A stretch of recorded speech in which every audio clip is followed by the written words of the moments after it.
Rocking and rolling. We have RTL Rock in the building. How are you doing today, bro? I'm doing great, man. How you? I noticed we have less people here this time because you've been here before. Yeah, man. Had to come in and do a one-on-one, man. It's, kind of focus more on just, myself this time. Yeah, because I feel like when so many people are talking, so many different stories, everybody has a story to tell.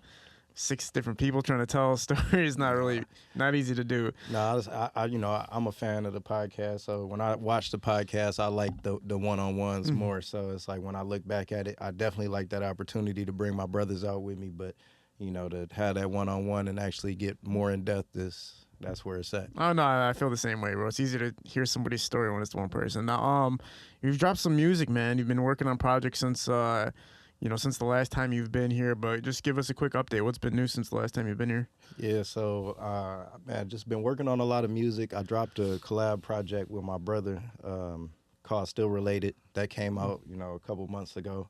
So it's on all the streaming sites and everything.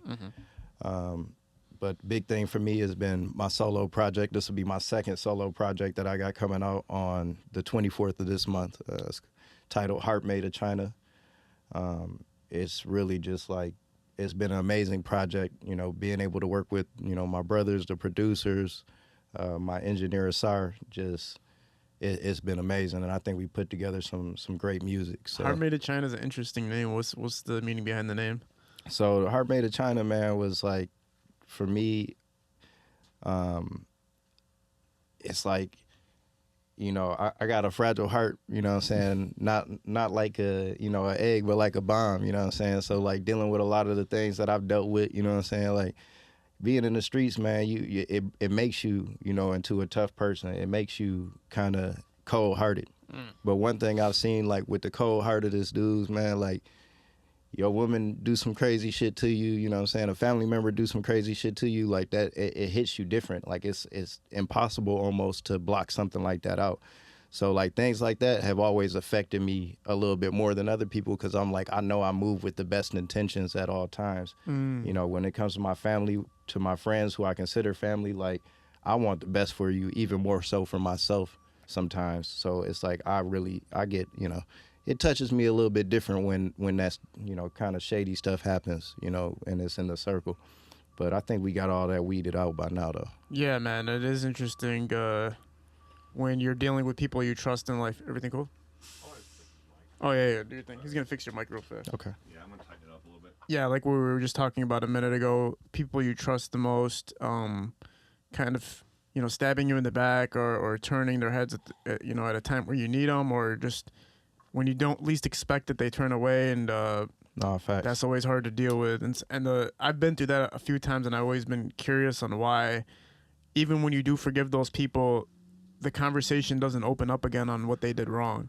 It's almost like, well, I fucked up, but let's forget about it instead of fixing the problem. And that's a big thing for me is like, I feel like I've been that person, and it comes with, just kind of being aware of yourself, being a little bit more mature in life. I'm 35 years old, so, I'm not the oldest, but I've been through enough things to where it's like I can look back and say, brushing things under the rug, it doesn't fix things. It doesn't give you that long-term resolution. So I like to talk about it, and I like to come to a resolution.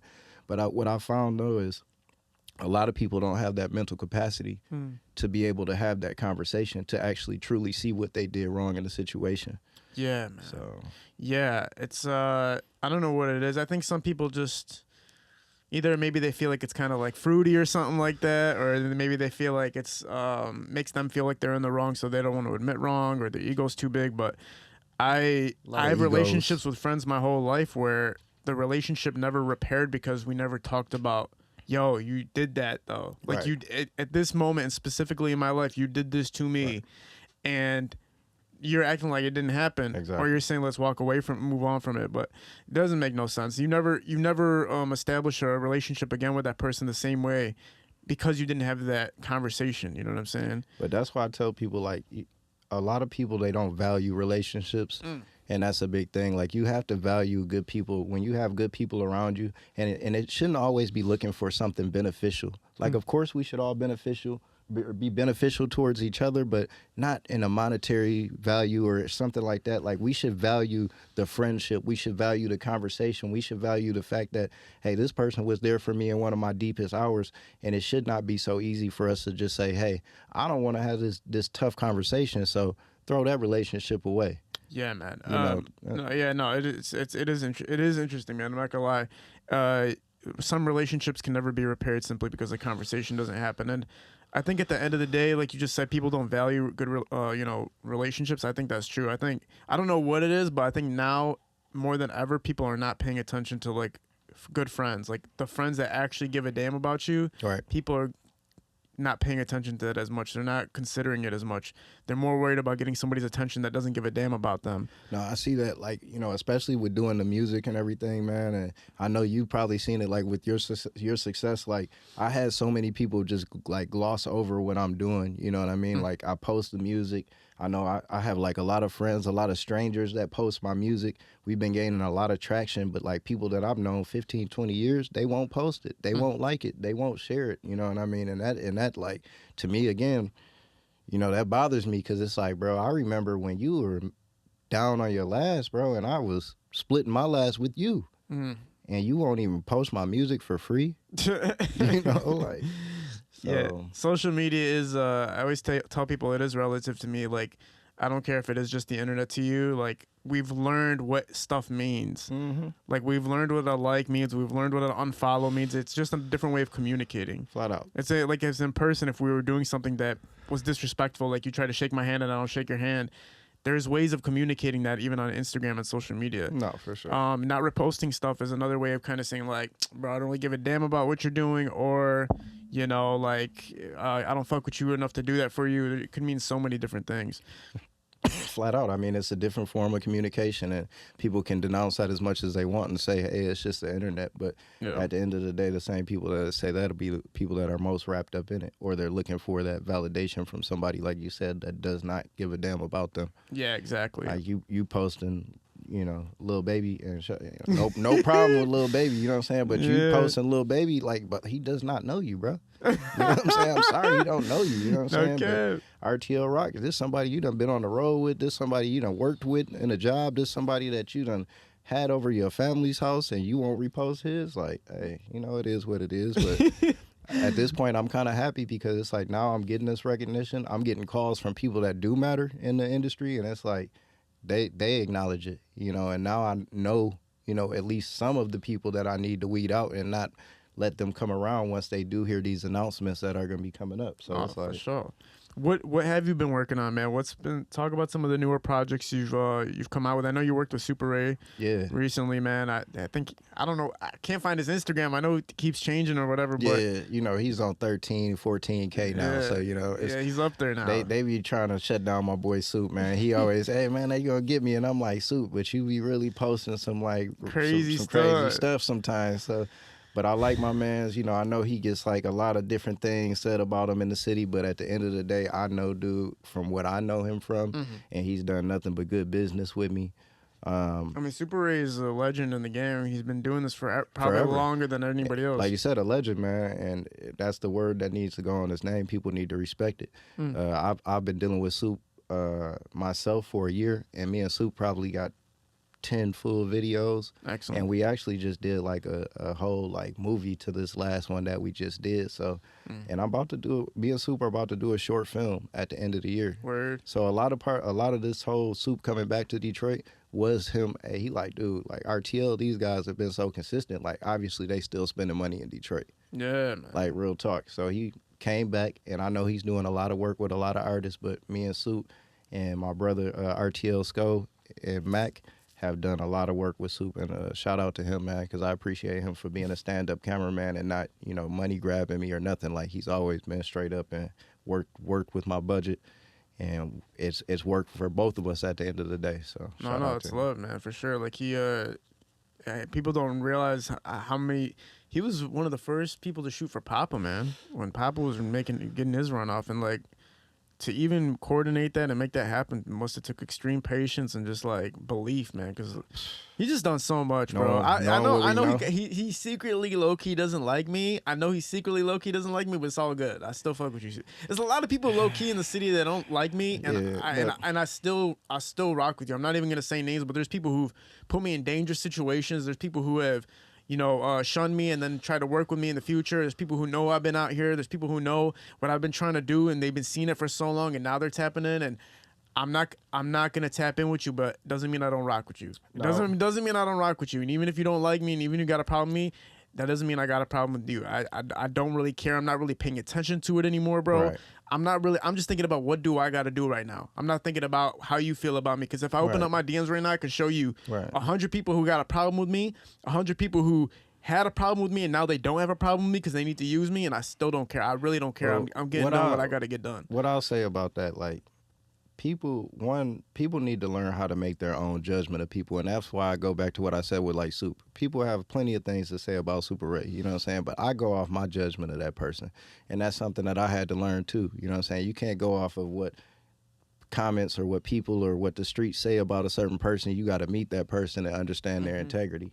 And that's one thing, like, with him, between me and him, I've never had a problem, you know what I mean. And I just feel like when you're doing business with somebody, one, like, regardless of how beneficial they could be towards you, if you truly don't believe and you don't like what that person is doing, or you don't believe in what that person is doing, then you shouldn't work with them. And if you do have an issue with it, as a man or as a woman, you should have that conversation with that person. I love Skilla Baby, but one thing he did say that kind of, he was talking in an interview, and he said, like, he said if I work with anybody, as long as, we're getting the bag and we're making things move, even if I don't like you. He's like, even if I don't like you, I'll sit with you and talk to you. Even if I don't like you, I'll shoot a music video with you. And I was kind of sitting there thinking about that, and I'm like, I don't like that idea, bro, because I could never basically get through something with somebody I don't like sitting across from me just because of the bag. I couldn't do it. See, for me, it's hard. It would be hard for me because it's like, how do you have a natural... How do you have an organic conversation with somebody if you're in the back of your mind thinking something different than what you're saying? Exactly. And that's for me where I just couldn't do it. And like I said, I would be a lot further, and I'm not, maybe it's a bad business sense, maybe I should do better. I would be a lot further probably if I just worked with everybody, or if I just rode coattails of all the celebrities. Like, at the end of the day, like, my family is, family members are some of the biggest artists in Detroit. But I don't do that, you know what I mean? I'd rather build my own organic growth, you know what I'm saying, with the people that I like to work with at the end of the day. I don't care about a person's clout, about what they have to offer, how many followers they have, because at the end of the day, yeah, that can benefit you, but for how long? It can also hurt you too, because if that person decides, hey, I don't want to deal with you anymore, they have that large following now that they can attack you with as well. So gain your own following, get your own backing. Get people that deal with you organically, and that's how you're going to grow. And it may not be fast, but it's going to happen. Yeah, and it's probably better for you spiritually, too, to do Most it that importantly. way. Yeah. Most importantly. Like, within yourself, to feel good about what you're doing, you do it in a way that makes sense for your own lifestyle versus doing it just to get there. But I get it, though, man. Some people are... Like, I always go back to somebody who told me, like, some people in Detroit, man, this is their only option. This is all they have to make a success for themselves and for the people around them. So they have to take those sacrifices and stuff like that. So I do get that perspective as well. Now, you got a song called Love Song. That's one of the tracks I was checking out. I was like, this is fire as fuck. But you also have a lot of songs that you've been dropping, and just talk about how you've been getting them out there and what the process has been. So for me, man, like the music, try to focus on the mic a little bit. Oh yeah. So the music for me, like, making the music is one thing. It's a lot of artists in Detroit that make great music. It's a lot of people that have the potential to make great music. Maybe not a lot. Maybe that's an exaggeration. But there's people out here that make some great music. You know what I'm saying? Some great artists. I've seen some great artists that I've got hipped on this show. But the biggest thing for me is, one, obviously making the visuals, but marketing is everything. And that's why, like, a lot of people look at us and they wonder how we get certain looks, how we get in certain rooms. And it's truly because, one, it takes money to make money. You can't be afraid to spend money, and spending that money doesn't always come with something tangible. It may come with connections. It may come with campaigns. It may come with, you know, ads, things that you have to do, billboards, merchandise. But at the end of the day, it all helps. Yes. So the biggest thing for me is make the music, do the visuals, market it. You can make a bunch of music all day. If nobody heard it, it doesn't matter. Yeah. Market it. I forgot what president said it, but he said that, you know, the moment you stop investing in your company and marketing your company is the moment your company freezes. And that works with a brand too. It's like if you're not reinvesting, if you're not putting back into your business or your brand or your whatever you're trying to put out there, then it's frozen at that moment. Why'd you go shoot that music video for $500? Why'd you go get the song mixed and mastered for $200? Why'd you get people out? Why'd you get all this stuff situated just to have it posted on your page where nobody is going to see it? When you could have posted it with Detroit Rap News, Detroit Rap Daily, the Hip Hop Lab, Say Cheese TV, like all these networks you could have promoted it on, but you're like, nah, I'm just gonna put it on my page. Why'd you spend all that money and time then? We got so many platforms, like you just said, a lot of platforms. Like, dude, like you at a point right now. All right, I know it's not a lot of slots, but you got slots available. You know what I mean, for people to come on. Go spend some money with Kid Ill. Go spend some money with Detroit Rap Daily, Detroit Rap News, with these other platforms that are offering promo. At the end of the day, yes, you're not buying a T-shirt or some shoes or something, but you're investing in your music. So don't be afraid or don't be pushed away from being educated in our craft. Our craft is more than just making music. You have to be educated in the business sense. That's why Jay-Z was always my favorite artist. People be like, man, he got a monotone voice. He doesn't, you know, really capture me with his hooks and his raps and things like that. I'm like, dude, listen to what my man is telling you. My man got, you know, $1 billion. So if that doesn't entice you, then I don't know what it is. Like, you obviously motivated by the wrong thing. So it's not soft to understand the business. It's not soft to have some emotional intelligence and understand that making connections with people in the business will get you a long way. Because there is a lot of people that'll say, hey, I don't like working with this dude, and I don't have to. I don't need his 500, 1,000, 5,000. You know what I'm saying? So it's some guys that won't let you in that room just purely because you're an asshole. Facts. Super facts. On the Jay-Z note, though, bro, look, I'm on that wagon of I just don't get it. I get it. I get I get the public figure stuff. Right. I get what he's done and accomplished and how far he's gone. The music, I can't get into it, bro. I don't know what it is. It's like his voice, the way his flow, everything is like boring in my eyes. It's super similar to Nas. Super respect. One of the top lyricists of all time. Hey, I ain't gonna lie, I'm over here with the goosebumps right now. I'm just thinking that the theme song to The Sopranos plays in a mental note of mine. Man, that nigga Hov was just... Not that it's just, I'm like, it's just boring. I'm not saying it's not good. I'm saying it's just boring. I'm listening like the same... Nah, because of his monotone voice. It's very... It can... I get it. I get it. You know Trust me, I get it. It's like somebody serving you a steak, right? It's a good steak, for sure, but like there's no A1 steak, there's no mashed potatoes, no green beans, no... Damn.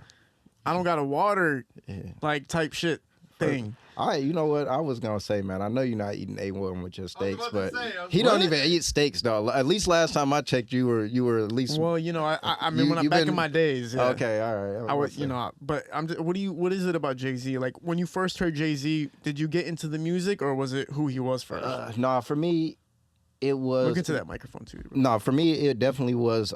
It was the music. You know what I mean? Like, I heard the music, man, and I liked the lyrics. You know what I mean? So when I was rapping like in middle school and everything, everybody would be like, "Oh, this is like a little Jay-Z," because I used to just love to like have that lyrical rap, and I always felt like he just had some real raps. Dog was talking some shit from being from the trenches. You know what I'm saying? Or the projects back then, as they called them. You know, we wasn't even using them terms for real, but.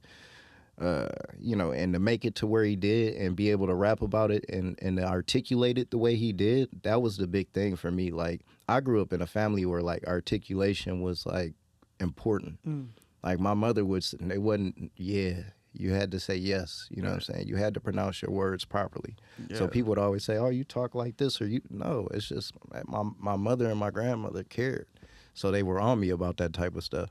So when I heard a rapper come out here and he was articulating his words and speaking on things that I've seen in my life as well, I'm like, I like this. I like this. And then he was actually successful.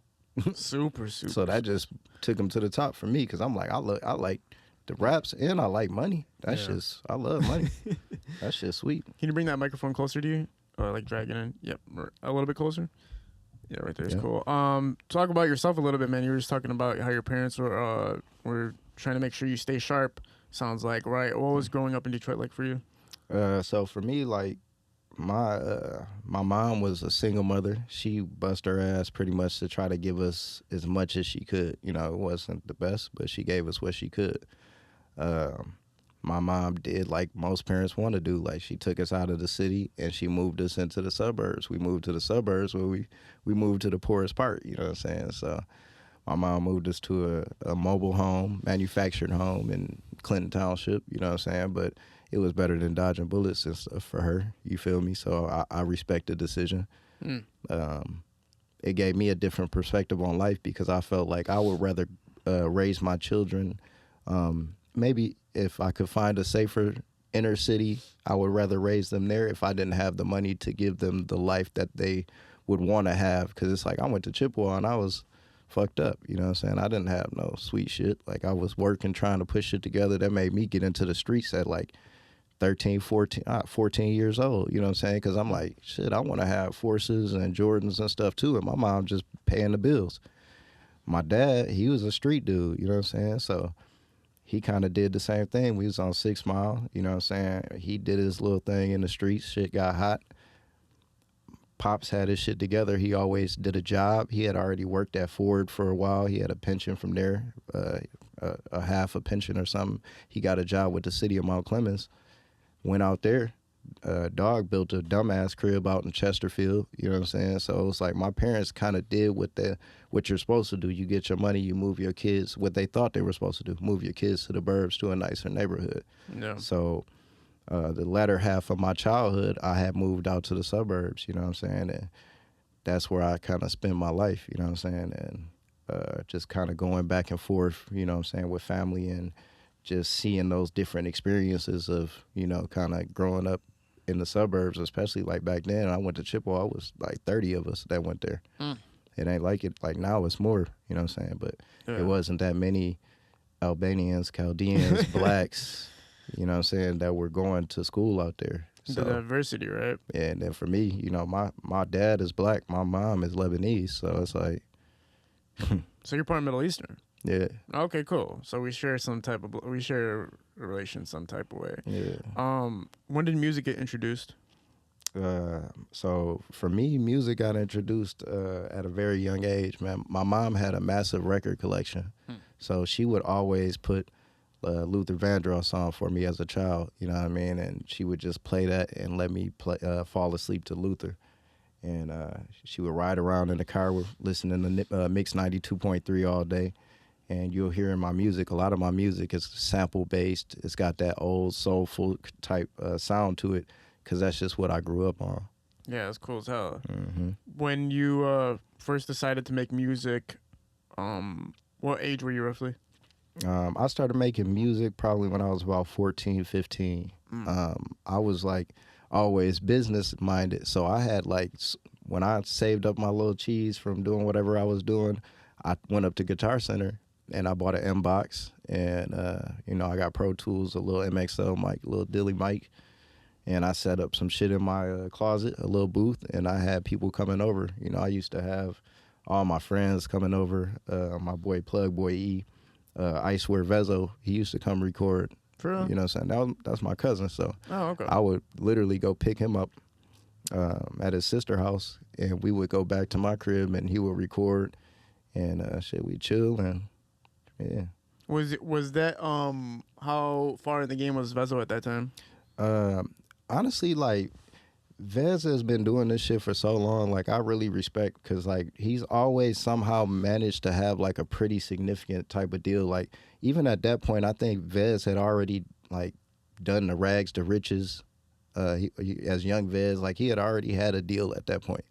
So, at that point in his life, I know Vez was going through some stuff with his charge and everything, but, like, right in that time period, that's where I saw Vez take off, like, as the drink god. started, you know, him and PZ, they had did the video where they had the Charger and the Magnum. They was all getting money. Like, I had just seen Vez take off at that point, like, literally within a year. So like you're recording in the closet to like, and you just seen him like take off right Yeah, after? like, no, I went from, hey, I went to go pick him up on French Road from his sister's house, and a month or two later, I was going downtown to the Lofts over there by the Wendy's on Jefferson, where the little soul food spot used to be over there, Southern Fires. He had a loft up there, dog ass loft.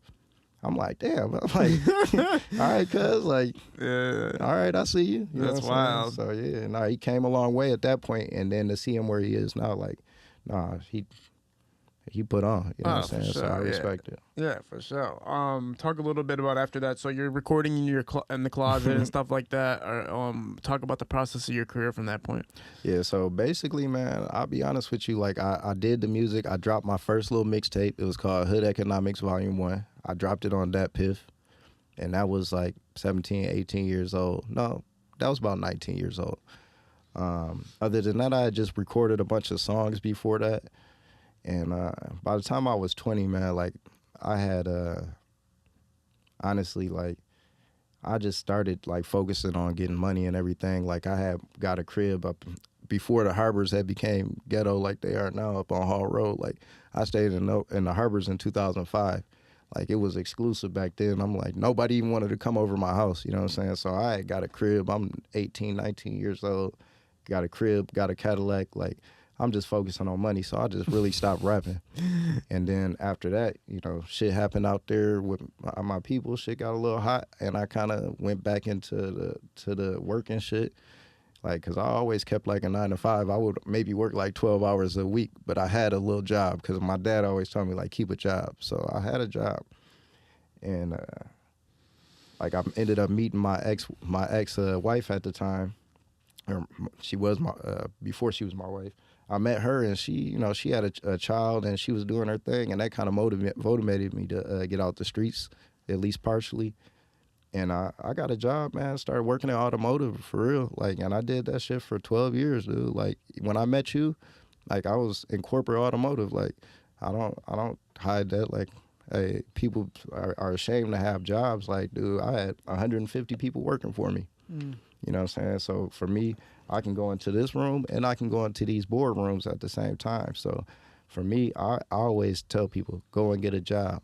Hey, I took some time off from music and I focused on that, and I ran up more of a bag than a lot of people that I seen as rappers and street dudes. And I maintained and was out on the streets at the same time too. So it's like, dude, that's what I did. And then 2-3 years ago, I came back and I just, hey, this is what I'm passionate about. So I couldn't fight that urge. Mac was in the studio. He like, hey, jump on this hook for me. And then I never turned back. Yeah, man. 25 videos later, YouTube with 1,100 subscribers. You know, it's up.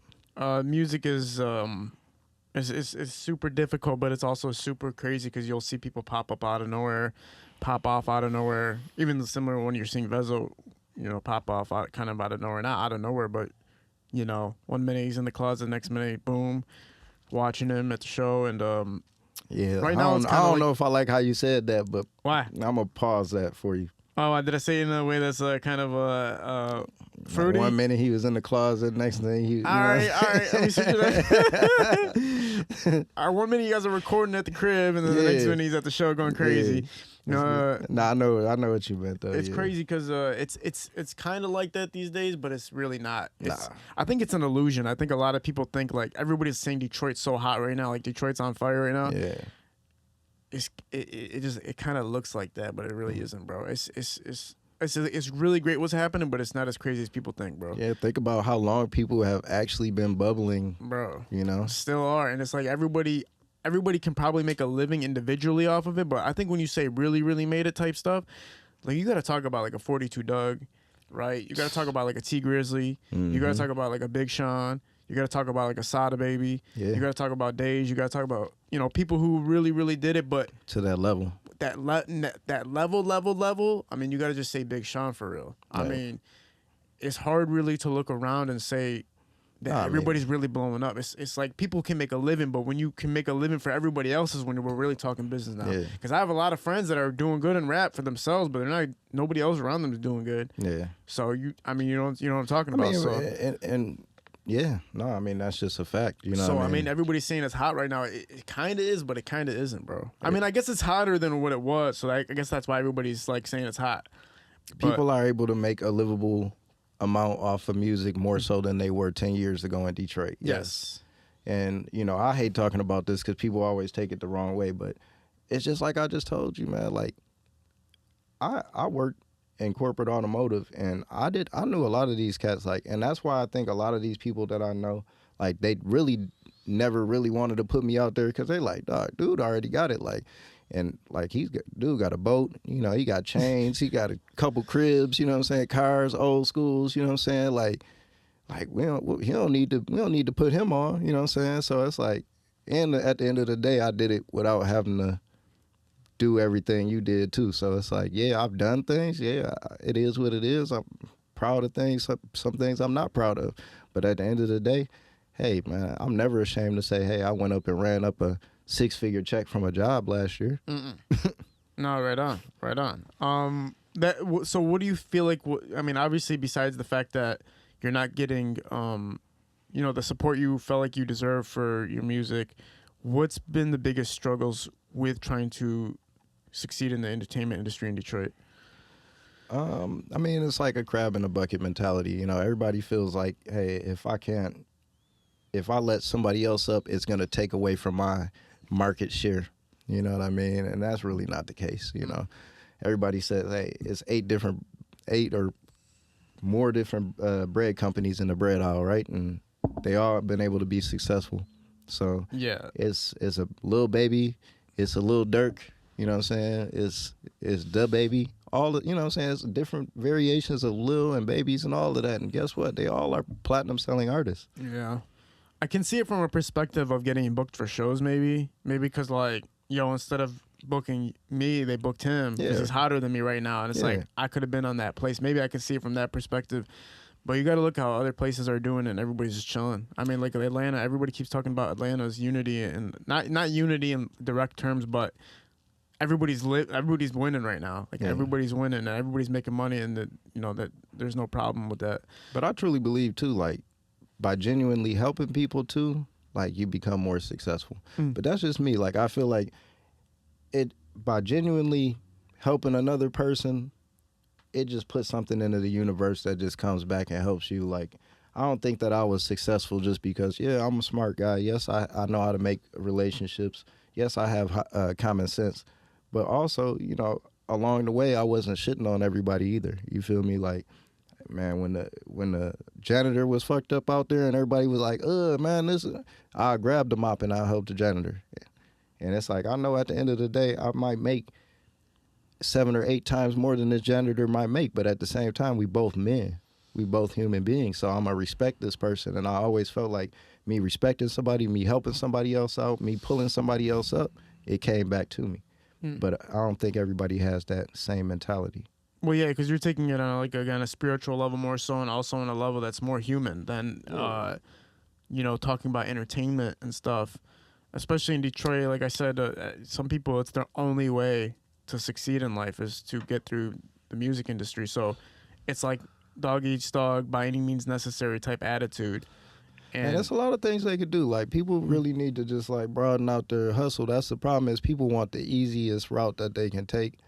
But, you know, if you really hustle like you say you will in your music, put it into anything, and that's what makes us successful. Like, if you take that street mentality and that mentality that we learned in the streets, if you're actually good at it, you can be successful at almost anything.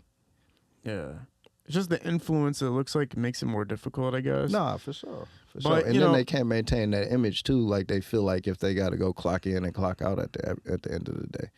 Yeah. No, that's an interesting perspective, too, because working isn't really, like, a problem, I don't think. I think, like, if you're an entrepreneur, you're working 24 hours a day. Man. If you're independent, you're working 9 hours a day. So, look, I basically, let go and quit working like 5 months ago. So I've been just like spending my cheese on like building and being an entrepreneur, but also, you know, obviously growing businesses too. So I'm also like growing my businesses. But like you said, I'm working more than I did before. Dude, like I was up at 5 o'clock this morning. I worked for 8 hours before I came to see you. So it's like I'm out here, I'm making merchandise, I'm doing things with I got a transportation company, you know what I'm saying? I got a studio. So it's like, man, I'm working more than I ever did. And it's not for the same amount of money, I'll tell you that. But it feels good, and I know that I'm going to grow it into something bigger. You know what I'm saying? No, I remember when I read Eminem's book, he said he treated rap like it was a 9-to-5 job. When I was reading it, I was like, God damn, like I never thought about it like that. Even though you're in the entertainment industry, you got to find a way to make it a 9-to-5 somehow. Exactly. Even if it's not, even if you can't rap from 9 to 5, right? You still got to find a way to do something from 9 to 5 to progress your career. See, whatever a lot that of way people, is. they lose that hustle though. You know what I'm saying? You can't lose that hustle if you treat something like a 9 to 5. If you're willing to at least dedicate 8 hours to your dream every day, it'll go a long way. Yeah, that's why Instagram's so messed up. That's why social media is so crazy. Cause I got caught up in it at one point too. Like, you'll make a post on Instagram one day at 11 o'clock in the morning, and it goes crazy. Yeah. Then you think, oh, damn it, that's it. I did what no, man. Social media is not relative to how much success you're going to have for the next 2 to 3, 4 to 5 weeks. Like, you can post something and think you're the man for those few weeks, but you got to press even harder and harder and harder after that if you really want to see a return. Man. Because people will do something, they'll get success off social media and think that's like relative to what their life is, or now that's all I had to do today. No, man, you still got to work 8 hours after that post you just made. And you'll be an island boy. Yeah, no cap. You'll be an island boy, man. No cap, bro. And I be looking at that shit like people be really just engulfed in that, and it's like, damn, that should be fly by night. Bro, I know so many people who are like, people who are super, super successful on social media but broke in real life. That's why social media is not relative to how much success somebody has. I know people who like don't got much going on social media that are popping off in real life. I know people who are popping off on social media that don't got nothing going on. Hey, I done seen a couple of these Instagram models' cribs, man. Blinds be fucked up. Like bed you don't have a nightstand, a bed stand. Like what's going on, man? No nightstand. Yeah, like I got 2,000 plus count sheets at my crib. So you feel me? Like when I can't sleep on this Walmart bed in the bag shit you got over here. This shit is itchy as hell, sis. Nah, yeah. It's like relative to, like, I hate to say this, but it is the truth. Like, if a female artist or whatever, she figures out how to get her makeup and she figures out how to wear these clothes right and get the fashion right. Yeah. So, okay, you just did something that's going to get you 1,000 likes instantaneously. Like, you got the makeup down, you got the clothes down, you got the fashion down, you got the look down. You're going to get 1,000 likes on that post. But I'm telling you right now, that is not going to convert to nothing because you're dealing with another million other girls that are doing the same exact thing. How do you monetize that? Yeah, how do you monetize it when a million Everybody other people can't are doing sell it? flat tummy tea or whatever. You know, whatever the shit is they selling today, they can't. Everybody can't do it. Lash technicians. Oh, lash tech. Everybody can't do it. You know what I'm saying? Yeah. Everybody don't need bundles, so you gotta just get a job.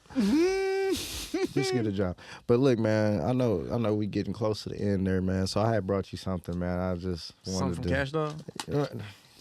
Am I right? I wish, man, but I did. You know, I just wanted to congratulate you on the small win, man. Because at the end of the you seen that post, man.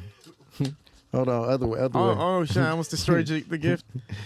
You've got this. It's a long fight, but you won a battle. Congrats on the follow. Hey, I appreciate that, man. I ain't gonna lie, man. Dealing with these chicks, it'd be a long fight out here, man. But you gotta take, the wins with the, Yeah, man. No, I appreciate that. Yeah, man. Cash Doll followed me on Instagram. It's a big moment for me. It's the first person to celebrate it with his rock, so I appreciate that. Man. Yeah, man. Congratulations. Thank you. Talk about what you got coming out, man. Like, what's the new projects everybody can look forward to, bro? So Heart Made of China, man. That's gonna be coming out 2/24, man. So I need everybody to be on the lookout for that, man. I got the video for my single coming out, Skull Flow. I also have a video for another single I got called Red Coat, inspired by one of my favorite little spots to, duck off to. So Red Coat Tavern? Yeah, man. Fire. Yeah, so yeah, y'all. Red Coat's fire, man. No, that's my spot. That's probably the best burger joint you can get to right now. Yeah, the seafood chowder is pretty good too. Have you ever? Yeah, it's good. They got good drinks too. I I'm a lemon drop guy, man, but I like mine with tequila reposado. So Now you know at Red Coat you can get like 30 toppings. So what are you putting on the burger? I don't eat burgers, man. I don't eat beef. I don't eat pork or beef, man. Okay, so we're on the same page. I'm a pescatarian. What do you so. same here? What do you get then when you go to Red Coat? I usually get like fish and chips, or you know what I'm saying, the seafood chowder. Yeah, I keep it pretty based. Chicken tenders. See, I like the fried pickles. Oh, so you do eat chicken though? Yeah. Okay, all right, bet. All right, bet. Yeah. Shit, yeah. Well, well, you're not. Then you look flexitarian. Man, flexitarian. Get the hell out of here. No, that's a real thing. That's a real thing. Flexitarian. No, that's a real thing. When I tell people that, they be like, "Man, what you got your jewelry on? You a flexitarian?" No, that's a real thing. Flexitarian. That means you eat turkey and chicken and seafood as well. But you don't eat. What's the purpose beyond not eating beef? For me, man, I have an inflammatory bowel disease that I've had for like 30 years, or no, 25 years. Damn, I made myself a little bit older than I am. No, about 25 years now. So ever since I really changed my diet and took on a more holistic diet, less stressful lifestyle, man, I've been like in the best health of my life. Like my doctors always said, like, bro, you got one of the most aggressive cases I've ever seen and never complain at all. I'm like, I'm straight. Like, so yeah, man, just changing my lifestyle, changing my diet, it really helped me a lot. So. Oh yeah, man, that's awesome to hear. I miss steaks, man. I missed them bringing that steak popping on that plate in Roof Chris, man. Man, I miss it, but I'm kind of stuffed chickened out and salmon, ladies, not salmon. So I'm kind of burnt out on that stuff. But me too, man. Salmon's getting old, man. I remember when I first became pescatarian, I didn't eat seafood at all, but I was like, this is my only option of meat, some type of meat, right? Yeah. I've been eating salmon every single day, and I just got sick of it a couple weeks ago. I'm so burnt out on it. Yeah, but we make salmon fucking burgers, man. Fucking salmon slices, put them on crackers. I made fried salmon bites last night. Was it fire? It was fire, though. It was. What's the dipping sauce? I ain't gonna lie, I just used some red hot sauce, man. I kept it real savage, like, man. You use hot sauce? I like to, yeah, man, because I like to make my own sauces. I'm not like a real, like, out the jar sauce, so I ain't really feel like whipping up anything. And, when you're using, like, heavy whipping cream, that shit's real easy to make a sauce. But when you got to use, like, almond milk, it takes a little bit more, you know what I'm saying? So you don't use whipping cream anywhere because of dairy? Yeah, the dairy I try to stay away from too. Same here. Except for the cheese, man. I can't do the vegan cheese, man. My brother's a vegan, man. He eats that cardboard cheese, man. That shit is not it. I had it one time. It wasn't bad. Man, I've had like, you go to like Monty's in LA, like the little cheeseburger spot. They got it down packed. Like that shit is A1. You know what I'm saying? But I need a meltable cheese. I just like cheese too much. I like nachos and shit. But no. And see, for me, if I have to just make sure I'm not doing nothing the next day. That's how my stomach's gonna be killing me the whole time the next day. So I'm like, all right, I got nothing tomorrow. Then but I'll be hooking up with so many girls that like, damn, I gotta take that out. You went crazy, bro. Girls will like be watching my podcast that like I'll be talking to. So I'm like, for sure. I'll be confused. I'll be chilling with her. So what's that other girl you were talking about? Because you weren't with me that time. You were talking about on the podcast. Man. So now I gotta shut up when I'm on the podcast. Yeah, you gotta be careful, man. I don't really be doing much of anything with anybody, to be honest. So you're lying. You're just saying that because there's one person probably, right? And you're trying to make sure she sees that. And yeah, man, I'll just be chilling. See, be chilling, man. Chilling with me and my Rock, son. Man, look, man, I fuck with you, Sean, so I'm gonna show you something. You can't say anything when I show it to you. All right, man. You can't say nothing, bro. I'm not gonna say nothing. This is all reaction. And I already know, like, cause you can't say shit, cause it's gonna get back to Kid L. All right, I'm gonna show. Rock, you're one of the only people to see this. You can't say anything when you see this. Okay. Yeah. Yeah. Yeah. You see what time it is? Yeah. I like the coat. Yeah. I like the coat. See, you're already saying too much, man. Nah. You're saying too No. Nah, man. Yeah. I like that. That's a Lacoste. Did you believe in me? I knew that, dog. Like, come on. Because we'll talk. All right. We're not going to say too much. Listen, man. RTL Rock was in the building. We're going to have back again soon, man. We're at Parallel Sound Studio. High-Low Visuals is shooting these productions. We're out. Thank you for the card. Peace. That was funny. Oh, man. She had to. I told you. Because if you looked at how strategic she was when she came back, it's like she